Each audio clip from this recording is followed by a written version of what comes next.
Hi everyone, David Aragona and Craig Milkowski are taking a look at one of the stakes races on Gulfstream Park Saturday. Race 10 is the Limehouse Stakes for the newly turned 3-year-old males, going 6 furlongs on the dirt. And should be noted, possible the dirt course could be wet on Saturday. There is some thunderstorms in the forecast for Saturday afternoon. A field of 7 signed on for this race, Craig, and it's kind of a weird race because a lot of the horses with dirt form haven't necessarily run the speed figure or kept the company that you would expect of a race that horses that are stepping up into stakes company, and some of the horses that have kept the best company have done so on turf and synthetic. It is an odd race for sure. We have some turnbacks all the way to 6 furlongs. We have surface changes. We even have some at least one barn change. So quite the handicapping puzzle for what's not the biggest field of the stakes races at Gulfstream, but in my mind, no less puzzling than the other two. Yeah, 7 runners signed on. I think the 2 that are likely to vie for favoritism, I suppose, are a pair from the Jorge Delgado barn that are also going out for the same ownership group, Ammo Racing. The number 2, Valiant Force, who was the runner-up in the Breeders' Cup Juvenile Turf Sprint. This will be his first start on the dirt, so interesting that they've chosen this spot for him. And also going out for that same barn is the number 4, Cuban Thunder, who probably is going to be a bigger price. I mean, he was uncompetitive at his Breeders' Cup race when he tried the dirt in the Breeders' Cup Juvenile, but is coming off one of the better speed figures any of these have achieved when running on synthetic last time, but he'll be turning back to a sprint here. So a lot of questions for this field to answer. To get some clues as to how this race might be run, let's take a look at the Timeform US pace projector. And I don't know how helpful this is, Craig, because it still remains to be seen if a few of these horses can handle dirt or use their typical running styles on the dirt. I guess the number 1, Sir Flash, might make the lead. He did go gate to wire when he broke his maiden 2 back, but there are others who have shown speed on occasion but don't consistently use that running style. So to me, it seems like a little bit of a toss-up with regard to the pace. I do think Sir Flash will be on the lead. Haven't watched his last race at Tampa. He didn't get out of the gate very well, but we'll talk more about him when we get to him. But I think he'll be the leader. How much that matters in a race like this, I'm not sure. We don't have any flags on it. And behind him, I think it's really a question mark of how these horses are going to line up. Yeah, and some of those horses that are trying the dirt for the first time, you might want to note the number 2, Valiant Force, and the number 4, Cuban Thunder, who does have one prior dirt race, but will be trying the dirt for the second time here. They're both shown last and second to last on the pace projector, so they're going to have to deal with some kickback in all likelihood if they are going to be successful in this race. Well, let's go through this field in post-position order, beginning with the number 1, Sir Flash, and we'll take a look at his maiden victory 2 back when he won in gate-to-wire fashion at Gulfstream Park, going 5.5 furlongs on the dirt. And I don't think he was beating the best field this day, Craig, but he was able to control on the front end. He did improve his speed figure last time when stepping up against Tougher at Tampa in the inaugural stakes. And as you were alluding to, didn't get off to the best start that day. Right. I chose this race to look at because I think that's more likely the trip he's going to get in here. Last time, as I said, he broke really slowly and was rushed up. It was an eye-catching move, a really good burst of speed. He faded late, which is why I didn't want to really show that race, because I thought what really the important part of the race happened before that. And I just think he's going to be dangerous because I think he's going to be alone on the front end if he can get out of the gate better than he did last time. His head was cocked when the gate opened, and I think that had something to do with it. Yeah, he definitely is one that figures to go forward from the inside, especially with an aggressive rider like Luis Saez on board. And we'll see how he stacks up against this field from a quality standpoint. On paper, it looks like a slightly tougher spot than the inaugural, but I think that remains to be seen because if some of these horses don't handle the dirt, this race could get much easier. The number 2 is Valiant Force. Let's take a look at his best race, in all likelihood, when he was second in that Breeders' Cup Juvenile Turf Sprint. And he's just going to enter the screen right here on the far outside, making a big late run to just miss him here, running after Big Evs, who did all the heavy lifting on the front end. Big Evs was setting a pretty honest pace and is able to hold on here. But Valiant Force was never inside. He was wide all the way around the far turn and is still able to make that big charge at the eventual winner late. He was the huge upset winner of the Norfolk Stakes back in the summer at Royal Ascot, scoring a 150-1 upset that day. Since then, he competed against what was probably the best 2-year-old turf horse sprinting in Europe, Van Dijk, and was not competitive with that one. So he's not the most consistent sort. Interesting that they're trying the dirt here as he makes his first start off the trainer switch to Jorge Delgado, who does get a lot of these ammo racing horses when they come to the US.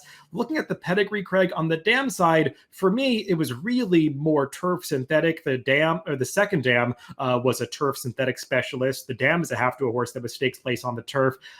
I mean, I know Malibu Moon can get dirt runners. I just don't like taking horses like this at short prices. Yeah, I assume this horse will be the favorite. If he can run anywhere near the speed figure he ran, he wins this race. It's pretty simple, but it is a big question if he will or not. I looked up the trainer. He does fine with these moves, first in the barn, first time dirt to turf. So, I mean, I think this horse is clearly the horse to beat, but I understand reservations people might have.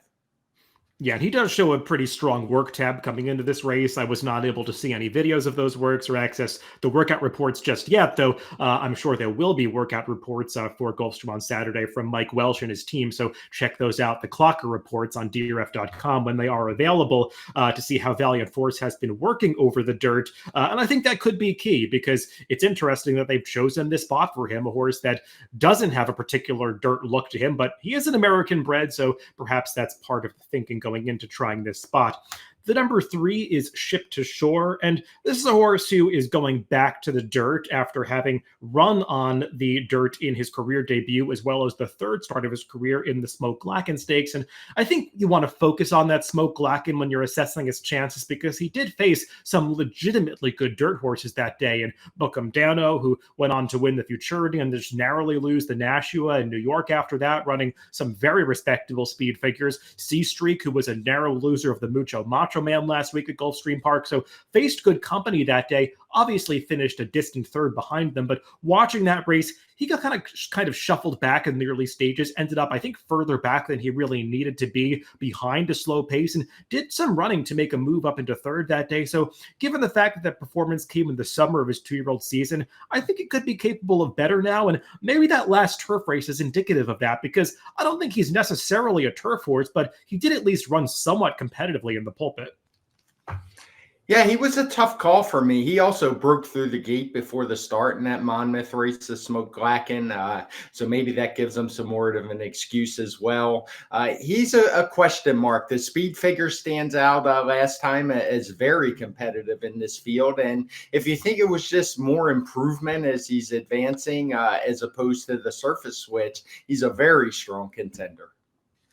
The number 4 is Cuban Thunder. Let's take a look at his most recent start when he narrowly lost on the Tapeta course at Gulfstream Park. He's going to lead this field into the stretch after making a wide move around the far turn to take over, and just gets run down by Salvatore Prince as the two of them draw well clear of the rest of the field, almost 8 lengths ahead of the third place finisher. This was the best speed figure he's earned to date, a 101, but he did run a 97 time Form US speed figure on the dirt tube back in the Breeders' Cup Juvenile. And Craig, I'm not sure what to make of that performance, because clearly he was not competitive with the divisional leaders in that race like Fierceness, Muth, and Locke, but he did finish ahead of some horses who would be among the favorites in this spot, like that Bob Baffert horse, Wind Me Up, and Noted, who I know you liked a little bit in that race. They were the second to last and last place finishers. So I don't think that 97 figure should just be ignored, but turning back to a sprint race, I know he handled some sprints in Europe. It just seems like they're throwing a lot of changes at this horse.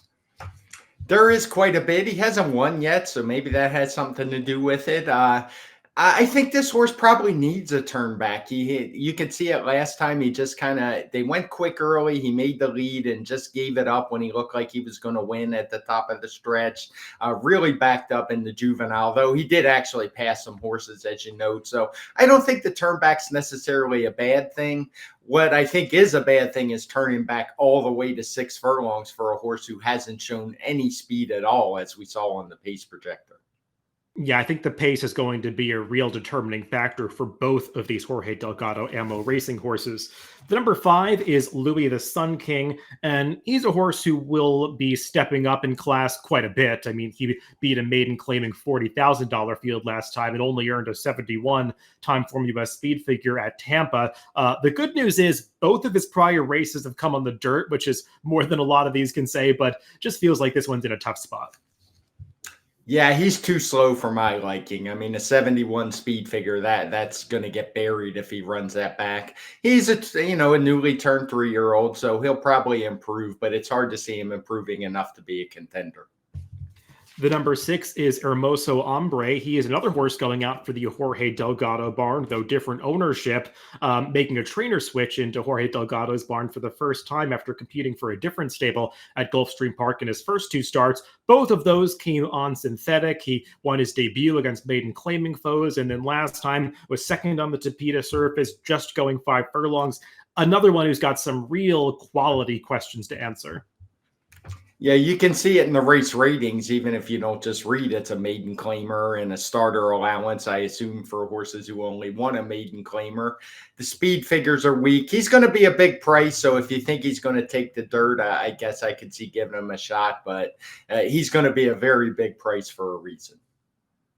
And the number 7 is Steeler Mischief. He is a horse that, interestingly, is the mount of Irad Ortiz in this race. That might attract some support his way, but there are some things to like about him. He's only competed on the dirt twice in his career, on debut when he was a winner against some overmatched foes at Hawthorne, but then 2 back that race at Churchill Downs, going a mile and a 16th. That really was not a bad effort. I know it was an off-the-turf race, but there were some dirt horses in there. Lagunos, I believe we saw him compete in the Smarty Jones last weekend at Oaklawn, and the runner-up Footprint came back to at least validate that speed figure. And Steeler Mischief hung in as a big long shot that day, came back on the synthetic last time, and really got into some trouble. He was keen on the backstretch, was significantly steadied halfway down the backstretch, lost momentum, then was forced very wide around the far turn. I think he had some legitimate excuses finishing behind Cuban Thunder, and at least we know he handles the dirt.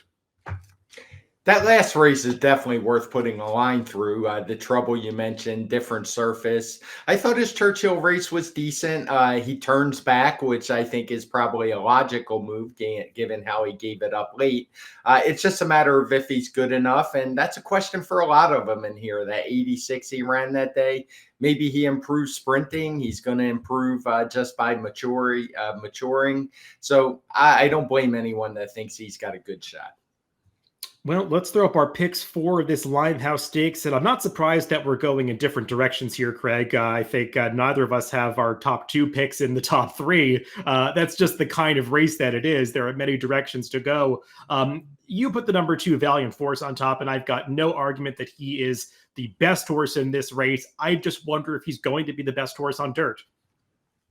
Yeah, I was just overwhelmed by the big speed figure last time. I think even if he regressed just a little bit, he would still be able to win. I think the trainer is putting him here because he knows he can run. There's not a lot of money to be made in turf sprints for 3-year-olds, particularly this time of year.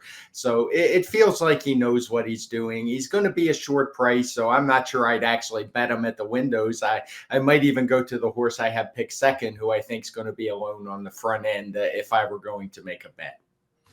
Yeah, I probably overlooked the number 1 Sir Flash a little bit. I think you made some good points about him, Craig, and I probably should have had him in my top 4 somewhere because I am somewhat against both of those Jorge Delgado ammo racing horses, the number 2 and number 4. I don't quite trust them. I considered putting the number 7 Steeler Mischief on top. I'm just a little concerned he could take Irad Ortiz money by default, and I'm more confident that the number 3 Ship to Shore is going to be the right kind of price in this race, and I'm not totally confident that he's good enough, but at least he showed that he probably has some preference for the dirt. And I think his race 2 back on the dirt is better than it looks. So I put him on top as a horse that's probably going to be a price in this race. So the number 3 Ship to Shore for me and the number 2 Valiant Force for Craig in race 10 at Gulfstream Park, the Limehouse Stakes on Saturday. Good luck if you're playing the races this weekend.